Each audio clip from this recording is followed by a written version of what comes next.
20 మంది లేనటువంటి సభ కాడ మీడియా ఎట్లుంటది? వేలాది మంది ప్రజలు వచ్చిన దగ్గర ఎటుపోయింది ఈ మీడియా?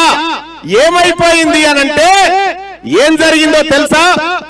ఇందిరా పార్క్ దగ్గర జరుగుతున్నటువంటి ఈ రైట్ టు ఎడ్యుకేషన్ అనేటువంటి ఈ ధర్నాని కవర్ చేయొద్దని శ్రీ చైతన్య నారాయణ విద్యా సంస్థలు ఈ టీవీ ఛానళ్ళకు పైసలు పంపించినాయి.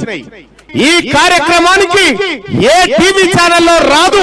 ఎందుకు రాదంటే వాడు అడ్వర్టైజ్మెంట్లు ఆపేస్తాడు, వాడు ప్రకటనలు ఇయ్యడు. మరి ప్రకటనలు ఇవ్వకపోతే ఈయన మంది చచ్చిపోయినా సరే గాని ఈ మీడియా వ్యవస్థకు ఈ ప్రజలకు సంబంధించిన సమస్యలు పట్టవా? ఎవరు చూడాలి మీ ఛానళ్ళు? ఎవరు చదవాలి మీ పేపర్లు? మేమే కదా, మనవరా కాదా? మరి మన బిడ్డల హక్కు గురించి మాట్లాడని పత్రికలు, మన బిడ్డల హక్కుల గురించి మాట్లాడనటువంటి ఈ టీవీ ఛానళ్ల గురించి ఇక మీరు ఏం చేస్తారో మీ ఇష్టం.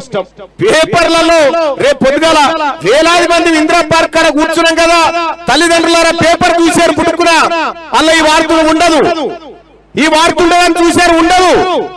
ఎందుకు ఉండదంటే ఈ మీడియా కూడా ఈ రైట్ టు ఎడ్యుకేషన్ ఇంప్లిమెంట్ చేయడం ఇష్టం లేదు కనుక. ఒకవేళ రైట్ టు ఎడ్యుకేషన్ ఇంప్లిమెంట్ అయితే వాళ్లకు శ్రీ చైతన్య నారాయణ అడ్వర్టైజ్మెంట్లు రావు గనుక